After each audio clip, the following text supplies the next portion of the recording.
Hello students, welcome to easy math for JEE. I am Ujjwal Kaushik, your friend. जो भी students IIT JEE की preparation कर रहे हैं उनके लिए हमारा चैनल बहुत यूजफुल है। आज है हमारा capsule series, short note series का आई थिंक वीडियो नंबर 4। इससे पहले हम लाइन के लिए डिस्कस कर चुके हैं। चलिए आज प्लेन को डिस्कस करते हैं। शॉर्ट नोट्स का फायदा यही है कि बहुत छोटे से स्पैन में आप पूरे चैप्टर की थ्योरी को रिवाइज कर सकते हो, उसके इंपॉर्टेंट कॉन्सेप्ट को, जो भी आपको अपने अकॉर्डिंग लगता है उसको भी इस शॉर्ट नोट्स में इंक्लूड कर सकते हो।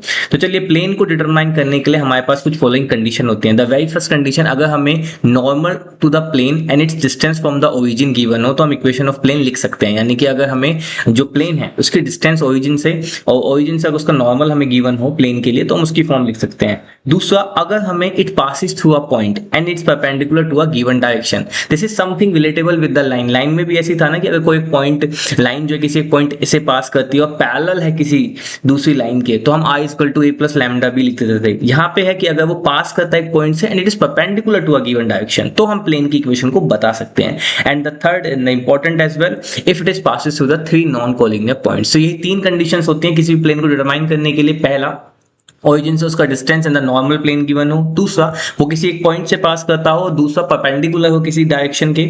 तीसरा, थ्री नॉन कोलिनियर पॉइंट से पास करता हो। अब equation of plane in normal form, यहाँ पे भी हम सेम वही लाइन की तरह वेक्टर फॉर्म और कार्टेशियन फॉर्म को पहले डिस्कस करके चलेंगे। यहाँ पे हम देखते हैं equation of a plane in normal form या वेक्टर फॉर्म अगर हम कहें। अब मान लेते हैं एक प्लेन है whose distance from origin is d, उसका डिस्टेंस ओरिजिन से d है and n is the normal unit vector of the plane from origin. तो हम इक्वेशन ऑफ प्लेन लिख सकते हैं r dot n is equal to d। यहाँ पे n जो है वो यूनिट वेक्टर है, बी केयरफुल, है ना। तो इक्वेशन ऑफ प्लेन क्या हुई, अगर हमें ओरिजिन से डिस्टेंस d गिवन है और उसका एक यूनिट वेक्टर गिवन है, normal vector, so r dot n is equal to d।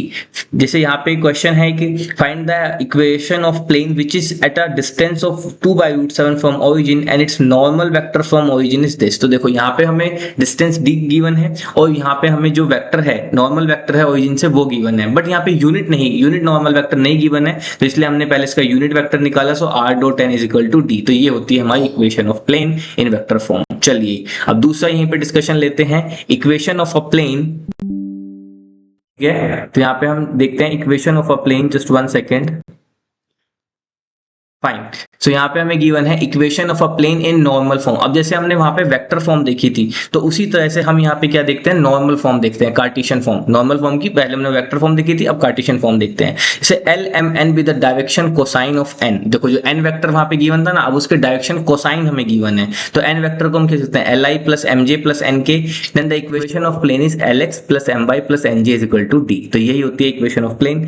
To find the coordinate of the foot of perpendicular drawn from the origin to a given plane. ये बहुत important है कि हमें क्या है, foot of perpendicular निकालने हैं जो ओरिजिन से किसी प्लेन पे ड्रॉ किए गए हैं। जैसे इक्वेशन ऑफ प्लेन यहाँ से क्या हो गई, ax plus B Y plus C H minus D equal to 0 in normal form. अब देखो ये तो हमें नॉर्मल नहीं गिवन थी, तो नॉर्मल फॉर्म में क्या होगा, हम जो ये ए बी सी है इनसे हम इसको डिवाइड कर देंगे। तो a upon this, b upon this, c upon this and d upon this equal to 0 and d upon this is nothing but the perpendicular distance from the origin. अगर आपसे कई बार पूछ लिया जाए कि प्लेन गिवन है, उसकी प्लेन की equation ax plus B Y इस फॉर्म में गिवन है, उसकी परपेंडिकुलर डिस्टेंस निकालो ओरिजिन से, तो you can directly work with this formula. Fine.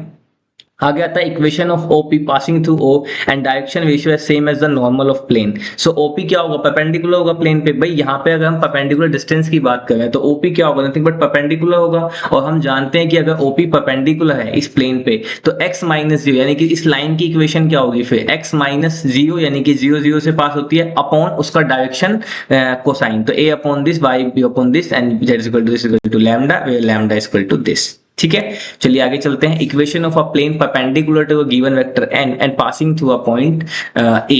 अब हमें इक्वेशन ऑफ प्लेन बतानी जो किसी एक वेक्टर n से तो पास करता है given vector n which okay, equation of plane perpendicular to a given vector n passing through a। जैसे हमने वो दूसरी कंडीशन देखी थी प्लेन की इक्वेशन डिटरमाइन करने की, देखी थी ना दूसरी इक्वेशन हमने यहाँ पे कि हम कैसे डिटरमाइन करेंगे। तो यहाँ पे वही है कि परपेंडिकुलर एक गिवन है वेक्टर n और पास करता है पॉइंट a से, तो इक्वेशन क्या होती है, r minus a dot n is equal to 0। जैसे यहाँ पे क्वेश्चन भी हमने इसी के रिगार्डिंग लिया है कि find the vector equation of the plane passing through this point and perpendicular to a line with the direction ratios this. तो ये परपेंडिकुलर है इसके, तो r माइनस जिससे पास करता है a पॉइंट क्या है 3 2 माइनस 3, तो 3 2 माइनस 3 यानी हमने इसको ij के फॉर्म में लिया, डॉट विद किसके साथ, n के साथ। तो यही हो गई हमारी यहाँ पे इक्वेशन ऑफ प्लेन।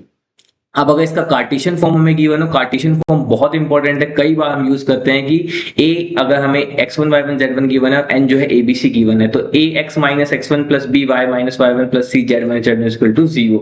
यहाँ पे abc क्या हो जाएगा, डायरेक्शन रेशियोज हो जाएगा, और यहाँ पे x1 y1 z1 क्या हो जाएगा, वो पॉइंट जिससे वो पास करता है। ठीक है, ओके। इक्वेशन अब तीसरे वाली फॉर्म आ जाती है, equation of a plane passing through 3 non collinear points. तो इसकी 3 फॉर्म है, आप कोई सी भी याद कर सकते हैं, r minus a dot b minus a cross c minus b, r minus a dot a cross b plus b cross c plus c cross a, या फिर r dot a cross b plus b cross c plus c cross a is equal to abc, this is scalar triple product. ठीक है, तो ये 3 form है। Same इसी तरह से हमने वेक्टर फॉर्म देखी, तो कार्टेशियन फॉर्म क्या होगी, कार्टेशियन फॉर्म सिंपल है कि 3 पॉइंट्स गिवन है आपको a b c, इनसे पास होते हुए प्लेन की इक्वेशन है, तो x minus x1 upon x2 minus x1 x3 minus x1 y minus y1 y2 minus y minus z, और इस डिटरमिनेंट इज इक्वल टू 0। अब equation of a plane intercept form, जैसे हमने लाइन का देखा था, सेम प्लेन का भी होता है, x upon a plus y upon b plus z upon c is equal to 1। चलिए उसके बाद चलते हैं equation of plane passing through intersection of two given plane. अब हमें उस प्लेन की इक्वेशन बतानी है, जैसे मान लेते हैं ये कोई एक प्लेन है, ठीक है, और एक ये दूसरा प्लेन है, तो इन दोनों के इंटरसेक्शन से यहां से कोई प्लेन जो पास करता है उसकी इक्वेशन क्या होगी। मान लेते हैं पहली इक्वेशन गिवन है r dot n1 equal to d1, r dot n2 equal to d2। तो इक्वेशन ऑफ जो plane that passing through both the plane के इंटरसेक्शन से, that is r dot n1 plus lambda n2 is equal to d1 plus lambda d2। देखो हम जानते हैं ना r dot n is equal to d, ये होती है। तो यहाँ पे सिंपल है, n के लिए क्या हो जाएगा n1 प्लस लैम्डा n2, क्योंकि उसके इंटरसेक्शन से पास करो, d के लिए क्या हो जाएगा d1 प्लस लैम्डा d2। तो बस इसी तरह से हम इक्वेशन ऑफ प्लेन निकाल सकते हैं। जैसे यहाँ पे हमने एक इसके लिए एग्जांपल भी कंसीडर किया कि r dot n is equal to d, r dot n2 is equal to d दिया है, तो हमें एक प्लेन बताना है which also passes through this point. तो इक्वेशन ऑफ प्लेन क्या हो जाएगी, r is equal to this, तो r डॉट देखो n1 प्लस लैम्डा n2, इसको हमने डायरेक्ट यहाँ पे ijk के फॉर्म में सब्स्टिट्यूट कर लिया है, 9 प्लस लैम्डा 6, और उसके बाद ijk के कोफिशिएंट को कंपैरिजन करेंगे, लैम्डा की वैल्यू निकाल के पुट कर देंगे।